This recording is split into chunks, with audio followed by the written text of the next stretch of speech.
नमस्कार विद्यार्थी मित्रों, Shri K R Arts and Commerce College Dhanera की ओर से आप सभी का हार्दिक स्वागत करते हैं। बीए सेमेस्टर 3 प्रथम गौण हिंदी CE 303 मध्यकालीन हिंदी काव्य आपके जो दूसरे कवि है संत तुलसीदास की कृति है दोहा, उनमें से आपके अभ्यासक्रम में 1 से 20 दोहे रखे थे। तो मित्रों 17 तक के दोहे पूर्ण हो चुके हैं।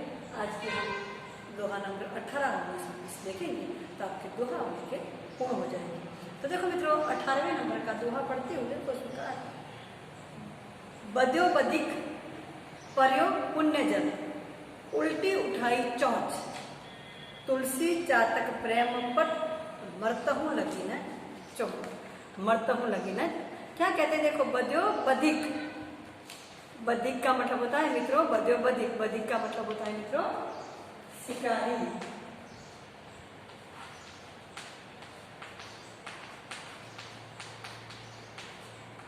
क्या किया कि बदिक ने शिकारी ने चातक को पकड़ा और उसको मार दिया, और मारने के बाद क्या किया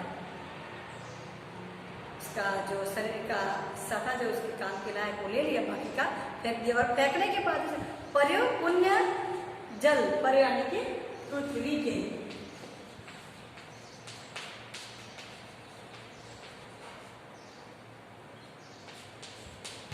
पुण्य जल यानी कि गंगा का पानी।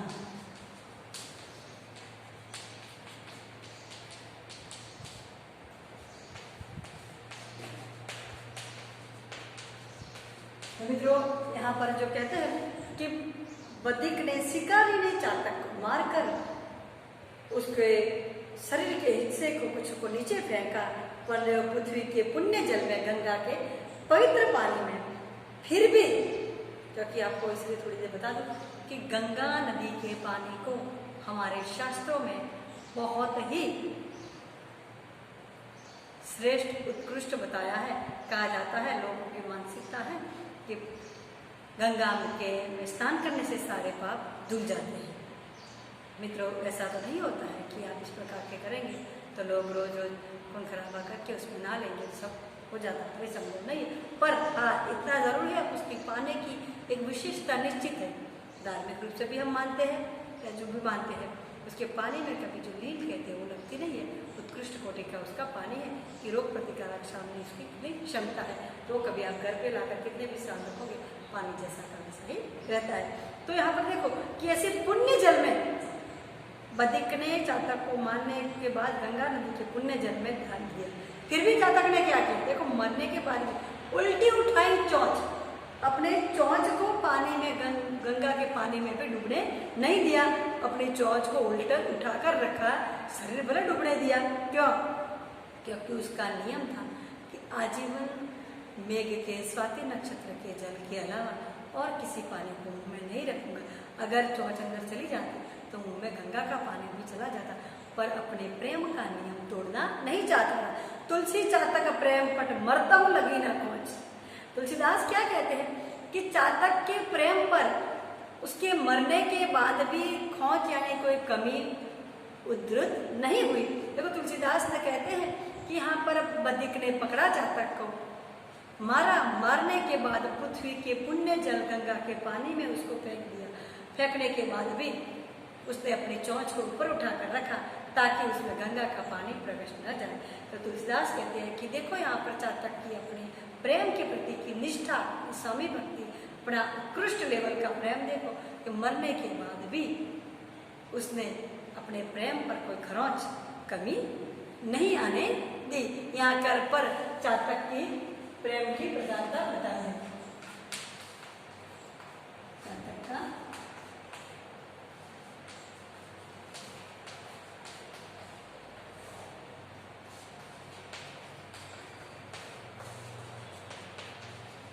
चातक का समर्पित और उत्कृष्ट प्रेम उस प्रेम में बताया है।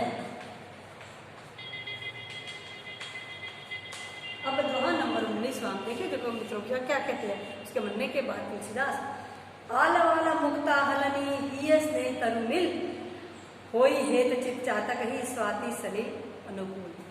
कवि कहते आल वाला मुक्ता हली, उसके प्रेम रूपी मोतियों के हृदय के क्यारे में आलवाल मुक्ता यानी कि मोती का मतलब होता है, मुक्ता यानी कि मोती।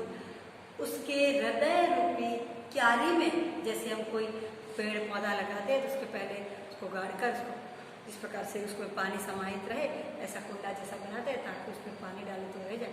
ऐसे हृदय के प्रेम रूपी क्यारी में चातक क्या किया है, ही स्नेह, उसमें स्नेह ही यानी हृदय, स्नेह में तरुमूल, चंद्रमा के प्रति का अपने प्रेम की क्यारी का तरु यानी कि पेड़ पौधा, पेड़ का जो उसने जो लगाया है वो अकबंद रहे, ऐसा चाहता हूं मैं, मूल से रूप में लग जाए और वो फले फूले। कौन सा, कि चातक के ने अपने हृदय में अपने स्वाति नक्षत्र की मेघ के प्रति की अपने प्रेम को जो रखा है वो भगवान करे उसी प्रकार मेघ के हृदय में भी चातक के इस प्रेम की स्थापना हो जाए। हो ही हेत यानी प्रेम हो जाए, यानी प्रेम हो जाए। फिर जो कहते हैं स्वाति सली अनुकूल, स्वाति के हृदय में भी चातक का प्रेम तो है, चातक ही जानता था, कोई मेघ को तो पता नहीं था कि मेरे यहाँ ही पानी पीता है, मेरे नक्षत्र में गिरता है, बाकी नहीं पीता। तो तुलसीदास कहते अगर भगवान करे ऐसा हो कि चातक का प्रेम उसके हृदय रूपी क्यारी में निकला हुआ उगा हुआ पौधा जिस प्रकार से होता है, वैसे उसके हृदय पे पौधे में उगा हुआ प्रेम मोतियों के जैसा, मोतियों की क्यारी में उपमाकार का प्रयोग करते, उगा हुआ प्रेम, उसका प्रेम चातक के प्रति का जो है वो शायद हो सके तो स्वाति नक्षत्र के मेघ में भी बरस जाए और चातक के बलिदान को, अपने प्रेम को वो याद रखे और उसके लिए अगले जन्म में भी बरसता रहे। ऐसा तुलसीदास जो कहते हैं। स्वाति सलील, सलील संस्कृत संज्ञा मतलब पानी, सलील संस्कृत शब्द है, यानी कि चातक के प्रेम की इस दोहे में तुलसीदास कहना चाहते हैं कि चातक के हृदय में जो मेघ के प्रति यानी स्वाति नक्षत्र के जल के प्रति जो प्रेम उत्पन्न हुआ था, जो पौधा लगा था, उसी प्रेम को जो मेघ यानी स्वाति नक्षत्र का मेघ जान ले और उसका प्रेम सफल हो जाए, यही प्रार्थना, यही इच्छा, यही रखते उसका प्रेम हो जाए, ऐसी में अभिलाषा रखता हुआ तुलसीदास कहते कि चातक के प्रेम को उसके मेघ के हृदय में स्थान मिले।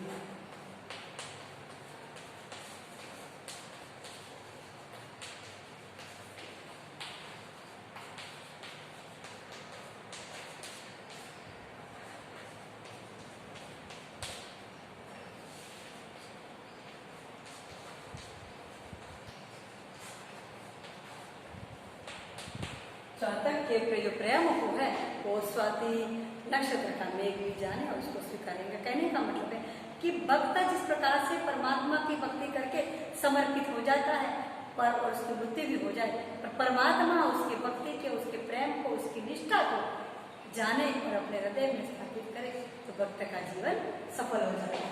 अब दोहा नंबर 20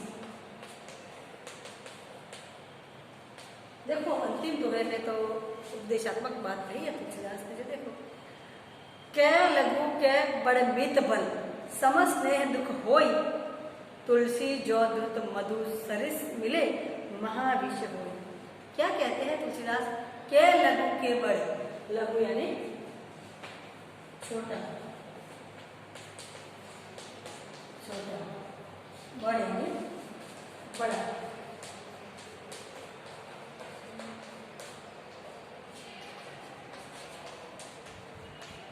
तुलसीदास कहते हैं कि लघु छोटे में और बड़े में मित यानी मित्रता, समझ स्नेह सुख दो कोई, मित्रता हो जाए तो दोनों में स्नेह नहीं रहता है, ऊपर से दुख उत्पन्न होता है।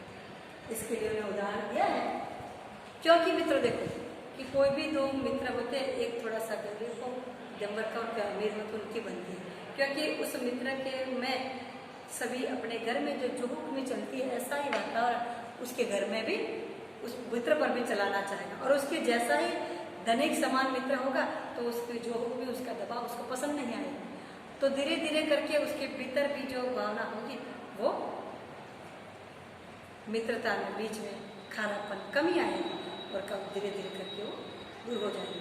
तो इसलिए तुलसीदास कहते एक छोटे में और बड़े में मित्रता होनी चाहिए, तो बहुत ही अच्छा स्नेह उत्पन्न हो जाता है, बहुत ही अच्छा स्नेह रहता भी है। और जो कहते अब जो ऐसा हो जाए, तुलसी जो द्रुत मधु सरस मिले, द्रुत यानी कि घी। तुलसीदास कहते हैं अगर घी और मधु यानी मध, शहद,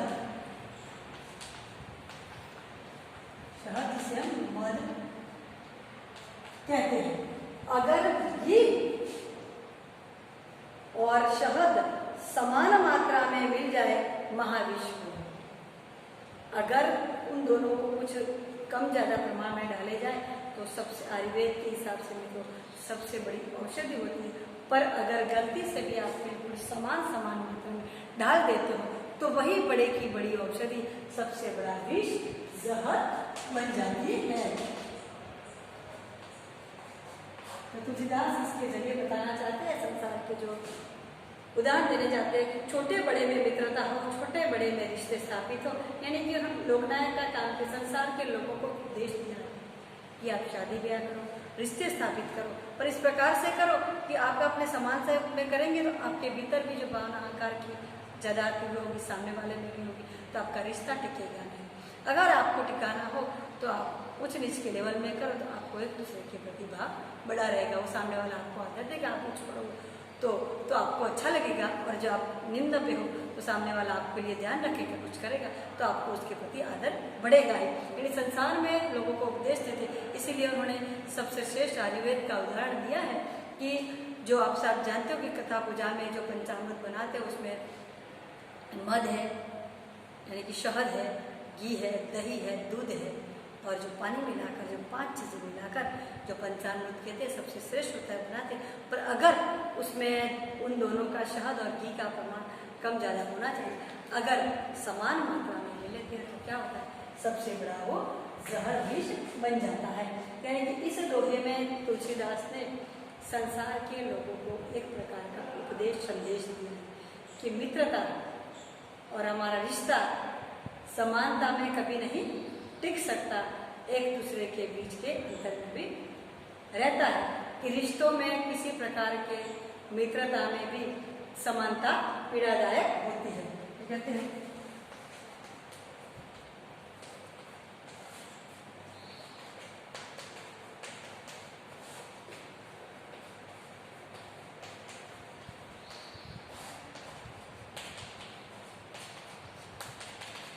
और यहाँ पर देखो मित्रों उपमा अलंकार का प्रयोग है। किसमें ये मधुर शब्द का जो उदाहरण दिया है उसमें उपमा अलंकार का प्रयोग किया गया है। तो मित्रों जो इन तीन दोहों में अलग अलग बताया है कि जब चातक मरता है फिर भी अपने प्रेम पर कोई खरोच नहीं आने देता और अपना शरीर गंगा के पानी में पड़ने के बाद भी चौंच नहीं डुबाता है, अपने प्रेम को कभी कम नहीं करता है। तो तुलसीदास कहते हैं कि ऐसे स्वाति के प्रति उसकी उत्कृष्ट कोटि की प्रेम की भावना को हम जानते हैं कि स्वाति नक्षत्र का मेघ भी अपने में स्थापित करते तो शायद चातक का प्रेम उत्कृष्ट हो जाए। अंत में उन्होंने उपदेशात्मक रूप में दोहा बताया है कि समानता हमेशा पीड़ादायक दुखदायक होती है।